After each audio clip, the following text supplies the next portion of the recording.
नमस्कार। आज हमारे साथ कांग्रेस के पौड़ी गढ़वाल लोकसभा क्षेत्र से उम्मीदवार गणेश गोदियाल जी हैं। गोदियाल जी, आपका स्वागत है। जी धन्यवाद।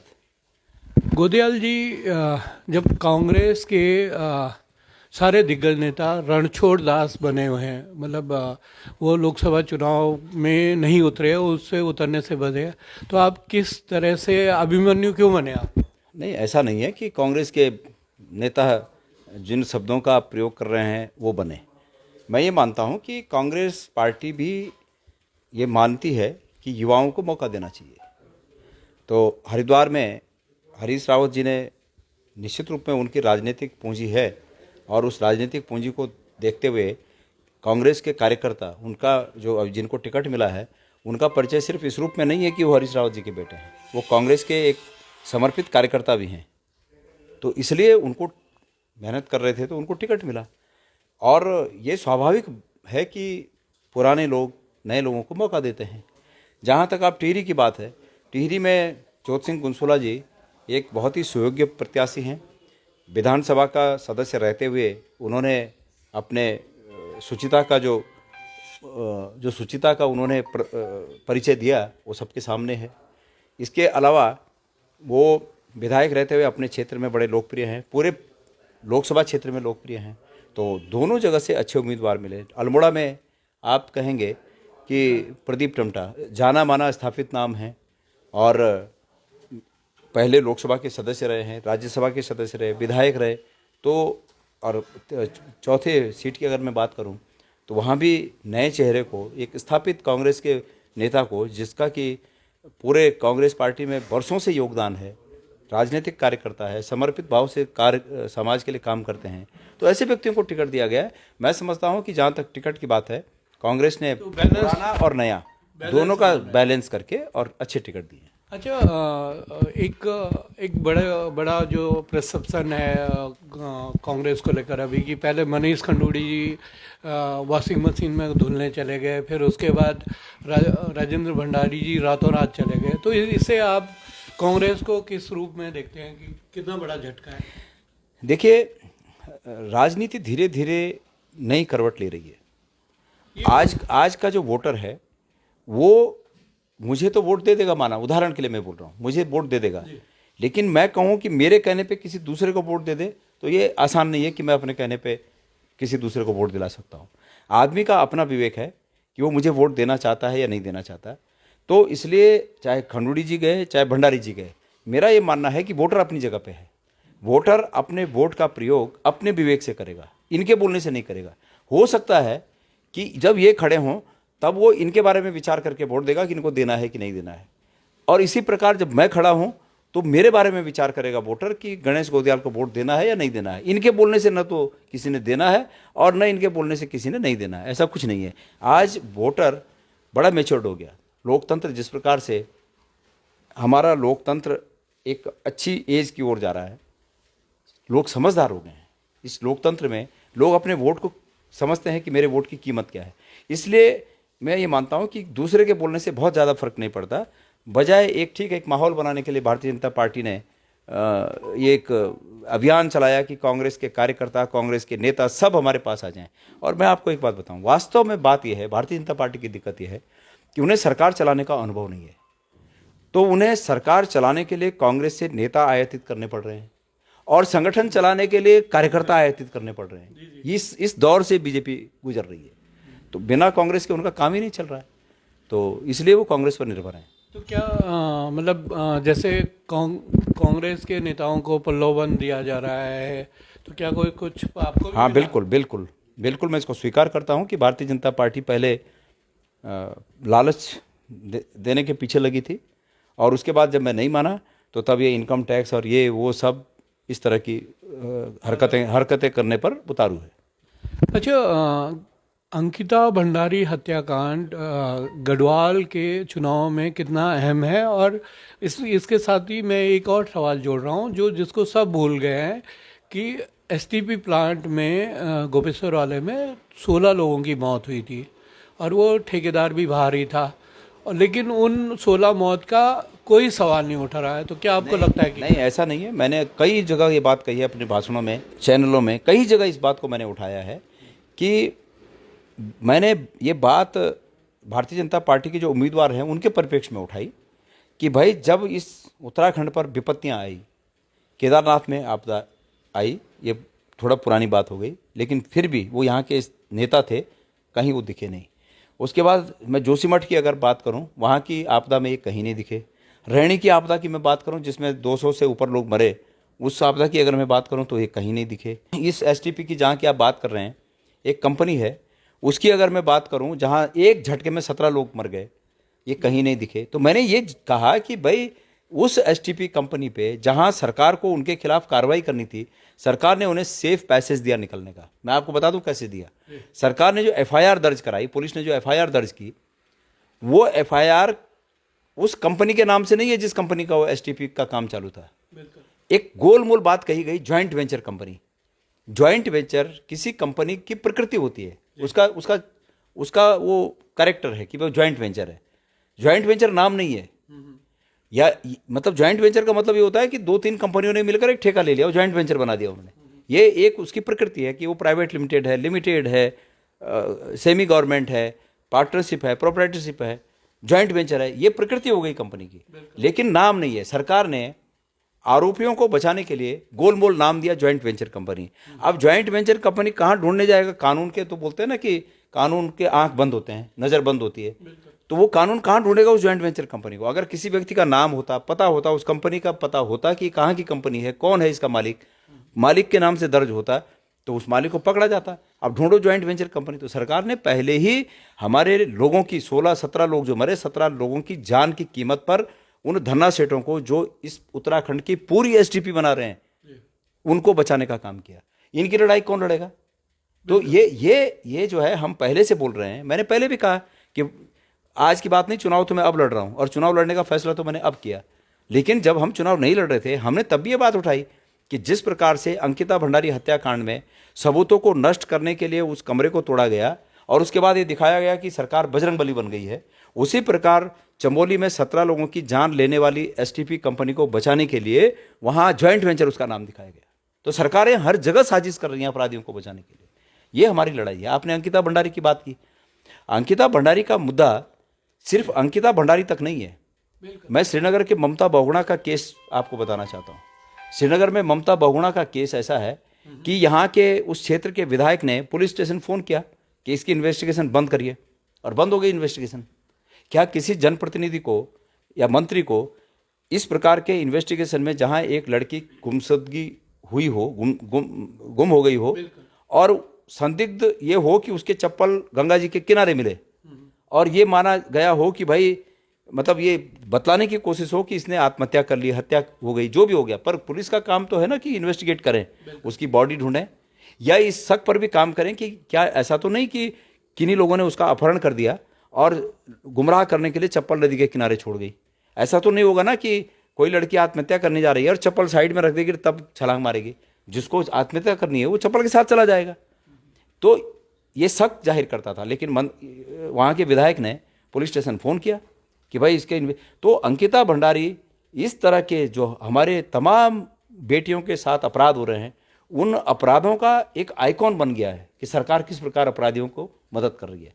और चूंकि अंकिता भंडारी इन सब मामलों का आइकॉन बन गया है, तो अंकिता भंडारी निश्चित रूप में इस राज्य का बड़ा मुद्दा है। अच्छा, दो बातें और हैं क्योंकि पौड़ी गढ़वाल सीट को ये माना जाता है कि ये सैनिक बहुल सीट है, तो अग्निवीर मुद्दे पे और भ्रष्टाचार, बेरोजगारी, ये जो 3 मुद्दे हैं, इन पे क्या स्टैंड है? देखिए, सैनिक बहुल सीट है, ये अच्छी बात है। ये तो हमारे लिए पौड़ी गढ़वाल, चमोली गढ़वाल, रुद्रप्रयाग और तमाम हमारे पूरे लोकसभा क्षेत्र और उत्तराखंड के बाहों पर ये स्टार्स हैं। हमें माना जाता है कि ये शौर्यशाली लोग हैं, इनके पास शौर्य है, जो सेना में जाना पसंद करते हैं। मैं खुद एक फौजी का नाती हूँ, मेरे दादाजी फौजी थे, एएससी में सर्विस करते थे, तो हमें तो इस पर गर्व है हमें। पर भारतीय जनता पार्टी को आप कह रहे हैं कि सैनिक बहुल है इसलिए उसको बीजेपी के लिए मुफीक माना जाता है उस सीट को। इन्होंने सैनिकों के साथ किस प्रकार का व्यवहार किया मैं आपको बता दूं। सबसे पहले तो आप OROP पे आ जाइए, 1 रैंक 1 पेंशन। आज तक हमारे पूर्व सैनिक भाइयों को नहीं मिल पाया, वो विसंगतियां आज तक ठीक नहीं हुई। कांग्रेस का जो OROP का फार्मूला था, इन्होंने उसको बिल्कुल किनारे करके, पूरी तरह से किनारे करके उसको, और अपने तरह से नए फार्मूले ले आए। जो नए फार्मूला ले आए, उस फार्मूले के तहत आज तक वो विसंगतियां दूर नहीं हुई। तो पूर्व सैनिक भाइयों के साथ भी इन्होंने भेद किया। दूसरी बात आपको बता दूं मैं कि ये जो अग्निवीर योजना है, अग्निवीर योजना में उन्होंने आगे पूरी भर्ती बंद कर दी। अब हमारे एक साल में एक लोकसभा क्षेत्र को अगर मैं देखूं तो कम से कम 20-25 हज़ार लोग सेनाओं में जाते थे साल भर में।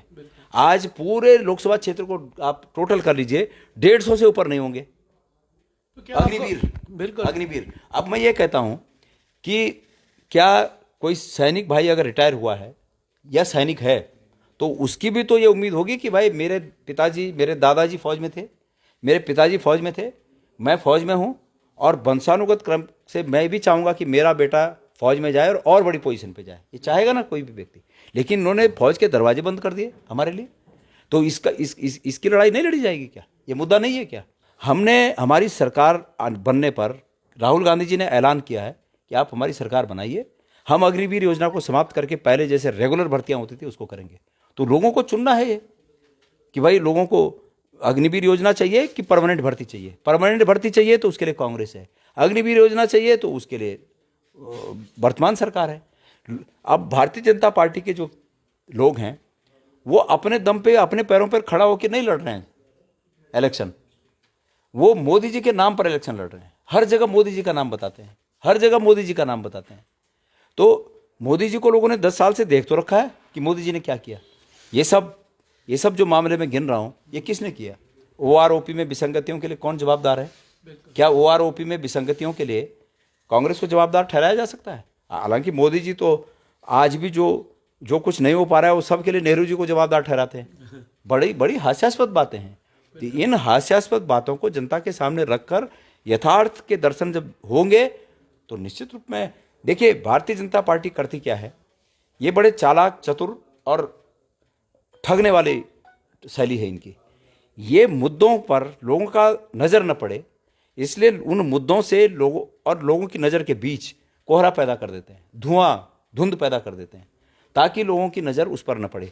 मैं उदाहरण के लिए आपको बोलता हूँ, जब लोगों को महंगाई और ये बेरोजगारी सालती है तो इन्होंने नारा दे दिया अच्छे दिन आने वाले हैं। बिल्कुल, वो धुंध है, वो अच्छे दिन धुंध है, ठीक है।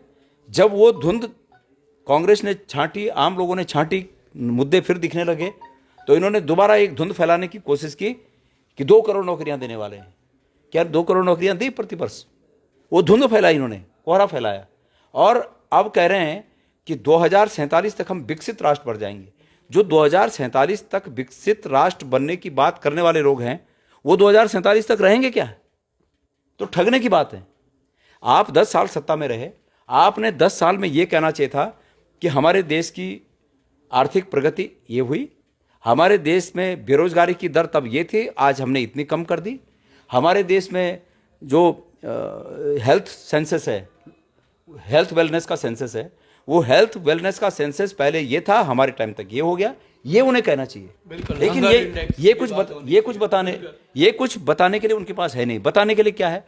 और उन्हें बोलना ये चाहिए था कि कांग्रेस के टाइम में 72 रुपये का था डॉलर, जो हल्ला करते थे, आज वो डॉलर हम 50 पे ले आए। ये बोलते, अगर ये इन्होंने अच्छा किया तो ये बोलते कि कांग्रेस के टाइम में विदेशों में काला धन इतने 1000 करोड़ रुपए था, हमने उसको कम करके इतना कर दिया, खत्म कर दिया। आज स्थिति है डॉलर, मैं समझता हूं कि 85-86 के ऊपर है डॉलर, और विदेशों में काला धन उस समय जो था उसके 3 गुना है, 3 गुना बढ़ गया है। लाने की तो बात ही छोड़िए, भारत का जो खरा पैसा था, बैंकों का पैसा था, उसको इनके मित्र लोग ललित मोदी और नहीं कितने हैं, एक और मोदी हैं कोई, हाँ नीरव मोदी और एक चौकसी, इनके जो मित्र हैं, जो इनके साथ तमाम सभाओं में देखे गए पहले, वो यहाँ का वाइट पैसा भी बाहर लेके चले गए। तो सवाल ये है कि ये जनता के मुद्दे हैं जो इनकी जिन पर जनता की नज़र न पड़े, इसलिए ये कहते हैं कि हम ये कर देंगे, हम वो कर देंगे, हम अच्छे दिन लाएंगे, हम 2 करोड़ नौकरी देंगे, हम अब कह रहे हैं रामराज। हाँ, मेरा सवाल यही है कि जब रामलला की घर वापसी और जो मोदी की गारंटी, जो एक जिसे आप आवरण या धुंध कह रहे हैं, तो उससे कैसे निपटेंगे? देखिए, वही तो हम कह रहे हैं ना, हम जनता के बीच जाके वही कह रहे हैं। देखिए, अब मैं राम मंदिर की बात करूं। राम मंदिर की हकीकत यह है कि आज से 25-26 साल पहले जब राजीव गांधी जब प्रधानमंत्री थे, तो राजीव गांधी जी ने उस जगह के ताले खुलवाए। ये सबको पता है, इतिहास में दर्ज है। राजीव गांधी जी ने वहाँ पूजा शुरू करवाई। जो ओरिजिनल मूर्तियाँ थी, जो पौराणिक मूर्तियाँ थी, उनकी पूजा शुरू करवाई। मेरी दृष्टि में वो स्थल जहाँ पर रामलला के पौराणिक मूर्तियों की पूजा होती है, मेरी दृष्टि में वो मंदिर है। मैं उसको कोई दूसरा नाम देना ही नहीं चाहता। मेरे लिए वो मंदिर था, पौराणिक मंदिर था। इन्होंने उसको, आप जानते हैं इतिहास, इन्होंने उसको तोड़वाया और रामलला को घर से बेघर कर दिया। उसके बाद कोर्ट में केस चला। अब कोर्ट का फैसला आ गया तो नया मंदिर बना। अब जब नया मंदिर बना तो उसमें क्या है, उसमें इनकी भूमिका क्या है? मंदिर के लिए, मंदिर बनाने के लिए सहयोग आपने भी किया होगा, मैंने भी किया है, आम लोगों ने किया है, अपनी हैसियत के अनुसार 1 रुपये से लेकर जिसकी जितनी हैसियत थी। मेरी हैसियत 10,000 की थी, मैंने 10,000 मदद की, सहायता की, डोनेशन दिया। इस प्रकार जिसकी जितनी हैसियत थी उसने अपनी हैसियत के अनुसार उसमें हाथ बंटाया। अब इन्होंने उस मुद्दे को कैप्चर कर लिया। जैसे 3 दिन तक वहीं डटे रहे प्रधानमंत्री जी, पूरा टेलीविज़न और मीडिया का फोकस उन्हीं पर रहा कि जैसे यही सब कुछ कर रहे हैं।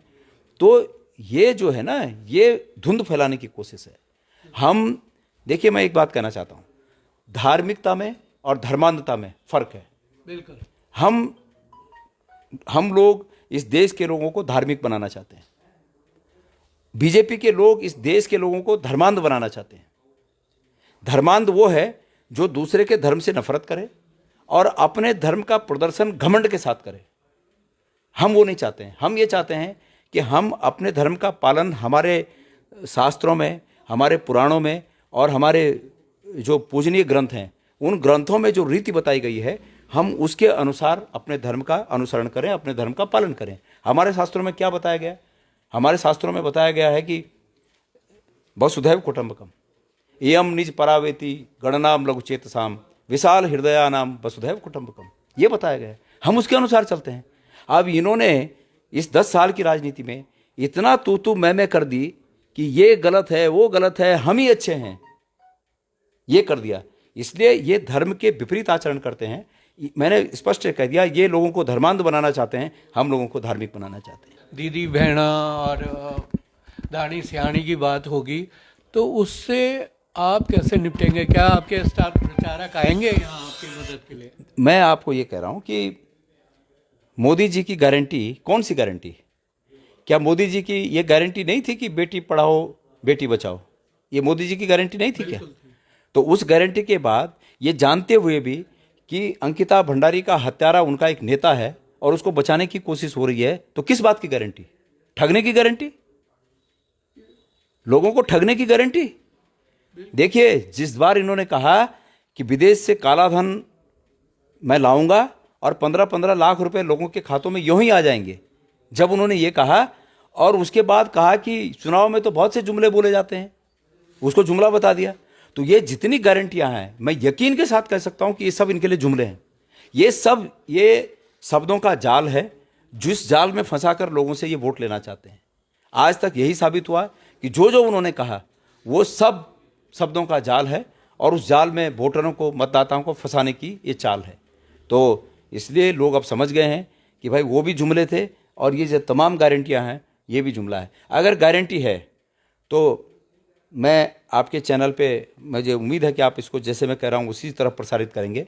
अगर गारंटी है तो मैं मोदी जी से प्रार्थना करता हूँ, उम्मीद करता हूँ कि वो जिस दिन उत्तराखंड अब चुनाव प्रचार के लिए आएँ, वो ये कहें कि मुझे शर्मिंदगी है इस बात की कि मैं अंकिता भंडारी के हत्यारों का खुलासा करने के लिए यहाँ की सरकार को नहीं कह पाया और यहाँ की जनता से मैं माफ़ी मांगता हूँ। कहें इस बात को, अच्छा है, कहें, वो कहें इस बात को कि यहाँ अग्निवीर योजना के चलते उत्तराखंड में तमाम हमारे जो नौजवान युवा हैं उनके सपनों पर कुठाराघात हुआ है। मैं इसके लिए क्षमा चाहता हूँ। कहें ना इस बात को, एक ईमानदार आदमी जो काम करते करते अगर कोई गलती हो जाए तो सार्वजनिक रूप से उस गलती को स्वीकार करना भी अच्छी बात है।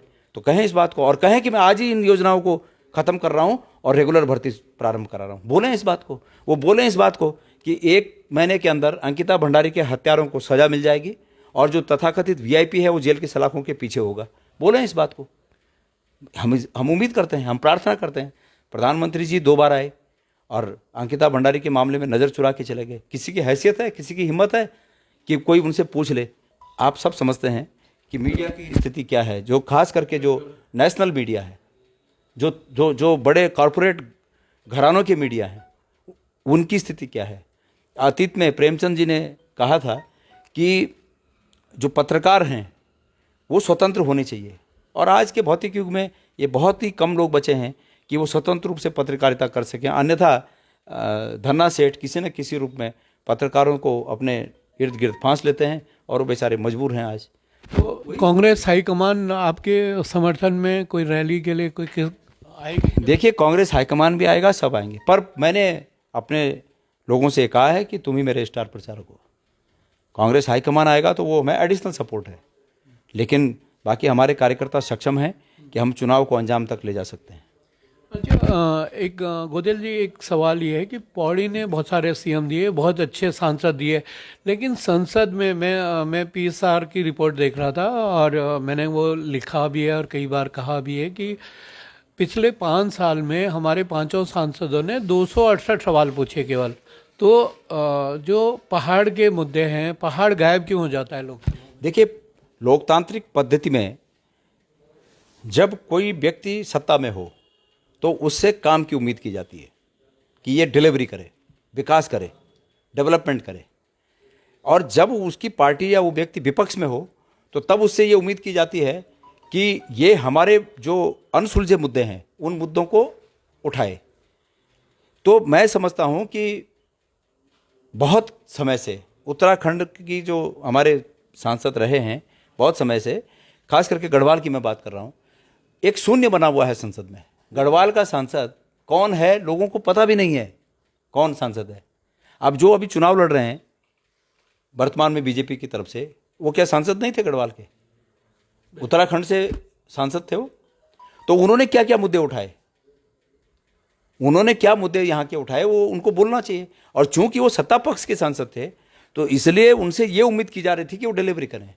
मैंने कल परसों सुना कि वो रामनगर को पर्यटन की दृष्टि से कॉर्बेट के होते हुए और उसको आगे बढ़ाने की कोशिश कर रहे हैं। मैं आपको उनका उदाहरण दे दूं, उनके फेसबुक पे होगा, मैं इतना जानता नहीं कि आज से 7-8 साल पहले का मैं निकाल दूं। उन्होंने एक फेसबुक पे अपने लिखा, सोशल मीडिया पे लिखा कि मैंने धनगढ़ी का पुल स्वीकृत कर दिया है। ठीक है, उस बात को आज 7 साल हो गए। 7 साल से 4 गड्ढे खुदे हुए हैं धनगढ़ी में, हर साल कोई ना कोई मरता है वहाँ बरसात के सीजन में। बड़ा कुख्यात नाला है इस रूप में कि बरसात में कई लोगों की जान खतरे में आ जाती है। 7 साल से 4 गड्ढे खोदे हुए हैं, 4 पिलर आधे हैं, उसके बाद काम बंद हो गया। और मैंने जब पता किया, कई बार मैं वहाँ से बरसात में आते जाते फंसा हूँ, और वहाँ के सोशल मीडिया, वहाँ पर मैंने अपने सोशल मीडिया से बात चलाई कि सरकार इसको देखे, करे, कुछ नहीं। आरोप ये है लोगों का कि वो जो 4 खड्डे खोदे, कुछ करोड़ रुपए उसको ट्रांसफ़र कराए गए उस ठेकेदार से, उससे पैसे कमीशन के रूप में सरकारों के में जो हर्ताकर्ता लोग हैं उन्होंने ले लिए, और उसके बाद जो है वो काम अधूरा पड़ गया और अब कोर्ट में मामला चल रहा है। तो क्या ऐसे ये लोग विकास करेंगे? ये इनका धर्म पैसा बनाना है। आज उनके पास धन की शक्ति है, ये मैं मानता हूँ, लेकिन हमारे पास विचार की शक्ति है। और मेरा मानना है कि दुनिया में सबसे बड़ी शक्ति विचार की शक्ति है, और हमारे विचार की शक्ति उनकी धन शक्ति पर निश्चित रूप में भारी पड़ेगी। गोदेल जी, एक सवाल ये भी है कि जैसे करण मेहरा हैं, आपके प्रदेश अध्यक्ष रहे हैं, पिछले 2 साल में उन्होंने संगठनात्मक कुछ किया ही नहीं है, और जब सत्ता से सवाल पूछने वाला ही विपक्ष चुप हो जाता है। 19 विधायक आपके पास भी हैं और उन्होंने जनता के मुद्दों पर चुप्पी साधे रखी है। तो क्या कहीं ना कहीं इसमें फिर कांग्रेस को लोकसभा चुनाव में इसका खमियाजा भुगतना पड़ेगा? नहीं, मैं आपके इस आरोप से सहमत नहीं हूँ। करण मेहरा ने अध्यक्ष रहते हुए जो कुछ बन सकता है वो सब पार्टी के लिए किया। संगठन कहाँ बनाया? संगठन देखिए, संगठन भी जो बनाना चाहिए उन्होंने अपनी तरफ से पूरी कोशिश की, लेकिन ये जरूर है कि भाई हम अब सत्ता में नहीं हैं, तो जब सत्ता में नहीं होते हैं और चुनाव बहुत दूर होते हैं तो संगठन बनाना बहुत टफ होता है। हमारे पास, कांग्रेस के पास निश्चित रूप में चुनौतियां हैं और बेहतर करने की तमाम गुंजाइशें हैं, हम उस पर लगातार लगे हुए हैं। लेकिन ये कहना कि किसी ने कुछ नहीं किया, मैं इस बात को नहीं मानता। सब लोग एकजुट हैं। करण मेहरा का जो रोल है, करण मेहरा जी ने अपना रोल निश्चित रूप में अच्छी तरीके से उस रोल को निभाया है, और बाकी के जो विधायक हैं वो भी अपना रोल निभाते हैं विपक्ष की भूमिका में। मीडिया अलग बात है कि किसको दिखाए किसको नहीं दिखाए। अब ये हालात हैं, आप जैसे कुछ पोर्टल वाले हमारे मीडिया के साथी या सोशल मीडिया के लोग हमें कहीं दिखा दें तो दिखा दें, अन्यथा जंगल में मोर नाचा किसने देखा, ये स्थिति है। क्योंकि मीडिया जो बड़े जो बिजनेस घराने हैं उनके अधीन है, कॉरपोरेट के अधीन है मीडिया। तो अब कॉरपोरेट के अधीन जिस देश का मीडिया होगा, स्वतंत्र मीडिया नहीं होगा, तो कॉरपोरेट सरकार को, केंद्र की सरकार को खुश करने में लगा हुआ है। अच्छा, मैं तो ये गढ़वाल है। के परिप्रेक्ष्य में आ रहा हूँ कि दो सवाल एक साथ ही कर रहा हूँ। एक तो पहला सवाल ये है कि जो 2019 का चुनाव था, एक 3 लाख की लीड थी। एक तो उसको कैसे फिलअप करने की सोच रहे हैं, मतलब क्या स्ट्रेटजी है? और दूसरा, बहुत सिंपल सवाल है आपका, बहुत सिंपल जवाब भी है इसका। वो 3 लाख की लीड किसने दी? किसने दी? जनता ने। जनता ने। तो वो 3 लाख की लीड को खत्म करने की ताकत भी जनता में है ना। जनता अर्श पर पहुंचा देती है और जनता फर्श पर ला देती है। ये 3 लाख की लीड चुटकियों में माइनस हो जाएगी और 3 लाख की लीड इधर हो जाएगी चुटकियों में। ये जनता का हक है। अब कोई बीजेपी का कहे या कल मैं कहूं कि मैं जीत गया, मैं क्या जीत, खाक जीत गया। जो जिताने वाले हैं वो हैं असली। तो 3 लाख की लीड उनकी दी हुई लीड है, और 3 लाख की लीड वापस होने में वक्त नहीं लगता, चुटकी। तो इसलिए ये जो 3 लाख की लीड है, मुझे इसकी बिल्कुल चिंता नहीं है।